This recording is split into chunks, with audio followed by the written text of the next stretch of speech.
ನೆಲಮಂಗಲ ತಾಲೂಕಿನ ನಿಜಗಲ್ ಗ್ರಾಮದ ವ್ಯಕ್ತಿಯೊಬ್ಬರ ಅಡಿಕೆ ತೋಟದಲ್ಲಿ ಮಹಿಳೆಯ ತಲೆ ಬುರುಡೆ ಪತ್ತೆಯಾಗಿದೆ. ಯಾವುದೋ ನಾಯಿಯೋ ಪ್ರಾಣಿಯೋ ಸತ್ತಿದೆ ಅಂತ ಹತ್ತಿರ ಹೋಗಿ ನೋಡಿದ ತೋಟದ ಮಾಲೀಕರಿಗೆ ಶಾಕ್ ಕಾದಿತ್ತು. ಮಹಿಳೆಯ ಸಂಪೂರ್ಣ ದೇಹ ಕರಗಿ ಹೋಗಿ ಕೇವಲ ಮೂಳೆಗಳು, ತಲೆಬುರುಡೆ, ಎಲುಬುಗಳು ಮಾತ್ರ ತೋಟದ ಜಾಗದಲ್ಲಿ ಕಂಡು ಬಂದಿತ್ತು.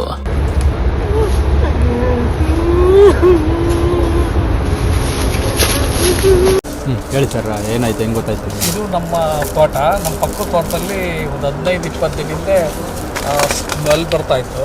ಅದೇನು ಅಂತ ನಮಗೆ ಗೊತ್ತಾಗಲಿಲ್ಲ. ಅದು ನಾಯಪ್ಪ ಅಂದ್ಕೊಂಡು ನಾವು ಸಲ ಸುಮ್ಮನಿದ್ದು. ಇವತ್ತು ಬೆಳಿಗ್ಗೆ ಒಂದು ತಲೆಬುರುಡೆ ನಮ್ಮ ಜಮೀನು ಪಕ್ಕದಲ್ಲಿ ಬಿದ್ದಿದ್ದಾಗ ನಾವು ಪೊಲೀಸ್ನವ್ರಿಗೆ ಇನ್ಫಾರ್ಮೇಷನ್ ಮಾಡಿದಾಗ ಇಲ್ಲಿ ಯಾರೋ ಬಾಡಿ ಸತ್ತೋಗಿದ್ದಾರೆ ಅನ್ನೋದೊಂದು ಕ್ಲೂ ಸಿಕ್ಕಿದೆ. ಅದನ್ನು ಬಂದು ಈಗ ಇನ್ವೆಸ್ಟಿಗೇಷನ್ ಮಾಡ್ತಾಯಿದ್ದಾರೆ. ಅದು ಯಾರೋ ಒಬ್ಬರು ಲೇಡಿ ಅಂತ, ಏನೋ 37 ವರ್ಷ ಲೇಡಿ ಅಂತ ಗೊತ್ತಾಗಿದೆ. ಇಲ್ಲಿ ನಮ್ಮ ತೆಂಗಿನ ಮರದ ಬುಡದಲ್ಲೇ ಬುರುಡೆ ಬಿದ್ದಿತ್ತು ಬೆಳಗ್ಗೆ, ಅದರಿಂದ ಗೊತ್ತಾಯ್ತು ಅಷ್ಟೇ. ಬುರುಡೆ ಒಂದು ಬಿಟ್ಟು ಇನ್ನೇನು ಗೊತ್ತಾಗಿಲ್ಲ. ಇನ್ನು ಸ್ಥಳದಲ್ಲಿ ಯಮುನಾರಿಗೆ ಸಂಬಂಧಿಸಿದ ID ಕಾರ್ಡ್ ಕೂಡ ಪತ್ತೆಯಾಗಿದ್ದು ಕೂಡಲೇ ಕುಟುಂಬಕ್ಕೆ ಮಾಹಿತಿಯನ್ನ ತಲುಪಿಸಿದ್ರು. ಸ್ಥಳಕ್ಕೆ ಬಂದ ಕುಟುಂಬಸ್ಥರಿಂದ ಯಮುನಾ ಬಗ್ಗೆ ಮಾಹಿತಿಯನ್ನ ಹಂಚಿಕೊಂಡ್ರು. ಯಮುನಾ ನಾಪತ್ತೆ ಬಗ್ಗೆ ಕಳೆದ ತಿಂಗಳಲ್ಲೇ ತುಮಕೂರು ಖ್ಯಾತಸಂದ್ರ ಪೊಲೀಸ್ ಠಾಣೆಯಲ್ಲಿ ಪ್ರಕರಣವನ್ನ ದಾಖಲು ಮಾಡಿದ್ರಂತೆ ಕುಟುಂಬದವರು. ಸ್ಥಳದಲ್ಲಿ ಸಿಕ್ಕ ID ಕಾರ್ಡ್ ಮತ್ತು ಇತರ ವಸ್ತುಗಳ ಮೂಲಕ ಇದು ಯಮುನಾ ಅಂತ ಗುರುತಿಸಲಾಗಿದೆ. ಇನ್ನು ಯಮುನಾ ಸಾವು ಅಸಹಜವ ಅಥವಾ ಕೊಲೆಯ ಎಂಬುದರ ಬಗ್ಗೆ ತನಿಖೆ ನಡೆಸ್ತಾ ಇದ್ದಾರೆ ಪೊಲೀಸರು. ಕಳೆದ ತಿಂಗಳು 21ನೇ ತಾರೀಕು ನಮ್ಮ ಪರಿಚಯ ಇರುವಂಥವರ ಮೃತ್ಯುಂಜಯಪ್ಪ ಮತ್ತು ಅವರ ಮಗಳು, ಮೃತ್ಯುಂಜಯಪ್ಪನವರು ಹಿರೇಹಳ್ಳಿ ವಾಸ. ಅವ್ರ ಮಗಳು 21ನೇ ತಾರೀಕು ಇಲ್ಲೇ ರಿಲಯನ್ಸ್ ಕಂಪ್ನಿಗೆ ಕೆಲಸಕ್ಕೆ ಬಂದು ಹಾಗೆ ಸಂಜೆ ಮನೆಗೆ ಹೋಗ್ಬೇಕಾದ್ರೆ ಕಾಣೆಯಾಗಿದ್ದರು ಅಂತ ಮಾಹಿತಿ ಬಂತು. 21ನೇ ತಾರೀಕು ಬೆಳಿಗ್ಗೆ ಕ್ಯಾಸಂದ್ರ ಸ್ಟೇಷನ್ಗೆ ಮಿಸ್ಸಿಂಗ್ ಕಂಪ್ಲೇಂಟ್ ಕೂಡ ಕೊಟ್ಟರು. ಹಾಗಾಗಿ ಇವತ್ತು 16ನೇ ತಾರೀಕು ಇಲ್ಲಿ ಎದುರಿಗೆ ಅಡಿಕೆ ತೋಟದಲ್ಲಿ ಅವ್ರ ಬಾಡಿ ಇದ್ದಿದ್ದು ಪತ್ತೆಯಾಗಿದೆ. ಬಾಡಿಯೆಲ್ಲ ಡಿಕಂಪೋಸ್ ಆಗಿ ಬರೀ ಮೂಳೆಗಳು ಮಾತ್ರ ಸಿಕ್ಕಿದೆ. ಅವ್ರಿಗೆ ಹೆಣ್ಣು ಮಲ್ಲಿಕಾರ್ಜುನ್ ಅಂತ ಪತಿ, ಹಾಗೆ ಮಕ್ಕಳಿಬ್ಬರು, ಒಂದು ಹೆಣ್ಣು ಒಂದು ಗಂಡಿದೆ. ಈಗ ಪೊಲೀಸ್ ತನಿಖೆಯಿಂದ ಗೊತ್ತಾಗಬೇಕಾಗಿದೆ ಎಲ್ಲ. ಕೆಲ್ಸಕ್ಕೆ ಹೋಗ್ತೀನಿ ಅಂತ ಹೇಳಿ ಕೆಲಸಕ್ಕೆ ಆಗಲಿ ತಿಂಗಳಿಂದ ಹೋಗ್ತಾಯಿದ್ರು. ಒಂದು ತಿಂಗಳಿಂದ ಕೆಲಸಕ್ಕೆ ಹೋಗ್ತಾಯಿದ್ರು ಎದುರಿಗೆ ರಿಲಯನ್ಸ್ ಕಂಪ್ನಿಗೆ.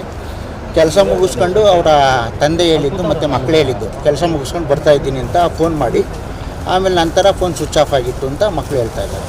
ಎಷ್ಟು ದಿನ ಆಯಿತು ಸರ್? ಇದು ಕಳೆದ ತಿಂಗಳು 21ನೇ ತಾರೀಕು.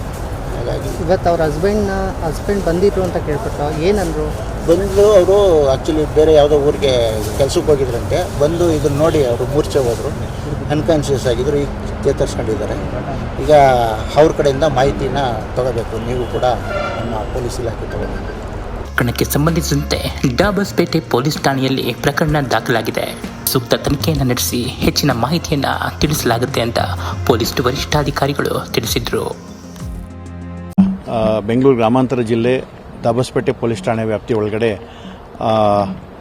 ಬರ್ತಕ್ಕಂತಹ ಒಂದು ಹಳೆ ನಿಜಗಲ್ ಅಂತ ಹೇಳುವಂತಹದ್ದೊಂದು ಗ್ರಾಮದ ತೋಟದಲ್ಲಿ ಒಂದು ವ್ಯಕ್ತಿಯ ಮೂಳೆಗಳು ಪತ್ತೆಯಾಗಿದ್ದಾವೆ.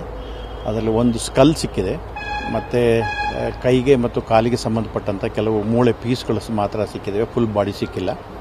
ಇದರ ಪಕ್ಕದಲ್ಲಿ ಒಂದು ಬ್ಯಾಗ್ ಸಿಕ್ಕಿದೆ. ಆ ಬ್ಯಾಗ್ನಲ್ಲಿ ಯಮುನಾ ಅಂತ ಹೇಳುವಂತಹ ಒಬ್ಬ ಮಹಿಳೆಯ ID ಕಾರ್ಡ್ಗಳು ಮತ್ತು ಆಕೆಯ ಸಂಬಂಧಪಟ್ಟಿರತಕ್ಕಂಥ ಕೆಲವು ವಸ್ತುಗಳು ಸಿಕ್ಕಿದ್ದಾವೆ.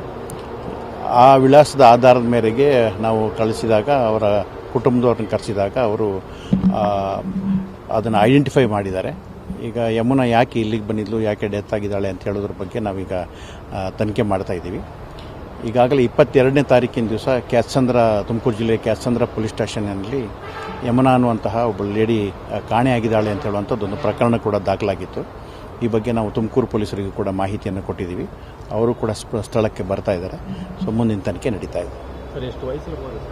ಸೊ ಸುಮಾರು 38 ವರ್ಷ ಆಗಿದೆ ಅಂತ ಹೇಳಿ ಗೊತ್ತಾಗಿದೆ. ಹೌದು, ಮದುವೆ ಆಗಿದೆ, 2 ಜನ ಮಕ್ಕಳಿದ್ದಾರೆ. ಸೊ ಅದ್ರ ಬಗ್ಗೆ ಮುಂದಿನ ಅದನ್ನೀಗ ತಿಳಿಬೇಕಾಗಿದೆ. ಈಗ ಪೋಸ್ಟ್ಮಾರ್ಟಮ್ ಆಗಬೇಕೀಗ. ಸೊ ಈಗಾಗಲೇ ಬರೀ ಸ್ಕಲ್ ಮಾತ್ರ ಇದೆ, ಬಟ್ ಆದರೂ ಕೂಡ ಇದನ್ನು ಕೊಲೆಯ ಕಾರಣ ನಿಜವಾಗ್ಲೂ ಕೊಲೆ ಆಗಿದೆ ಅಥವಾ ಬೇರೆ ರೀತಿಯಲ್ಲಿ ಸಹಜ ಸಾವಾಗಿದೆ ಅಂತ ಹೇಳೋದ್ರ ಬಗ್ಗೆ ತಿಳ್ಕೊಬೇಕಾಗತ್ತೆ. ಅದಕ್ಕೆ ಈಗ ಅಸಹಜ ಸಾವಿನ ಪ್ರಕರಣವನ್ನು ದಾಖಲಿಸ್ಕೊಂಡು ಪೋಸ್ಟ್ಮಾರ್ಟಮ್ ವರದಿ ಬಂದ ನಂತರ ಮುಂದಿನ ಕ್ರಮ ತಗೊಳ್ತೀವಿ. ಇಲ್ಲ, ಬರೀ ಸ್ಕಲ್ ಮಾತ್ರ ಸಿಕ್ಕಿದೆ, ಬೇರೆ ಆ ಥರದ ಕುರುಗಳು ಇದುವರೆಗೆ ಯಾವುದೂ ಸ್ಥಳದಲ್ಲಿ ಕಂಡು ಬಂದಿಲ್ಲ. ಸೊ ಆದ್ರೂ ಫಾರೆನ್ಸಿಕ್ ಎಕ್ಸ್ಪರ್ಟ್ಸ್ಗಳನ್ನು ಸ್ಥಳಕ್ಕೆ ಕರೆಸ್ಬಿಟ್ಟು ಮುಂದಿನ ತನಿಖೆ ಮಾಡಿ. ಬೇರೊಂದು ಹೆಸರು ಕೇಳಿ ಬರ್ತಾ ಇದೆ, ರಾಘವೇಂದ್ರ ಅಂತ ಹೇಳಿ ಅದನ್ನು ಈಗ ವೆರಿ ಅರ್ಲಿ ಟು ಸೇ ಈಗ ತನಿಖೆ ಮಾಡ್ತಾ ಇದೀವಿ, ಅದ್ರ ಬಗ್ಗೆ ಕೂಡ ತನಿಖೆ ಮಾಡ್ತಾ ಇದೀವಿ. ಸರ್, ಕಾಣೆ ಆಗಿದ್ದೇನೇನೋ ಅವ್ರ ಜೊತೆ ಹೋದ್ರು ಅನ್ನೋ ಮಾಹಿತಿ ಇದೆ ಅಂತ. ಅದು ಕೆಲವು CC ಕ್ಯಾಮ್ರಾಗಳನ್ನ ಪರಿಶೀಲನೆ ಮಾಡಿದ್ದೀವಿ. ಸೊ ಅದರಲ್ಲಿ ಆ ಥರದ್ದು ಒಬ್ಬ ವ್ಯಕ್ತಿ ಜೊತೆ ಹೋಗೋದು ಕಂಡು ಬರುತ್ತೆ, ಬಟ್ ಆತ ಯಾರು ಏನು ಅಂತ ಹೇಳೋದ್ರ ಬಗ್ಗೆ ಇನ್ನೂ ಐಡೆಂಟಿಫಿಕೇಶನ್ ಆಗಿಲ್ಲ, ಮಾಡ್ತೀವಿ.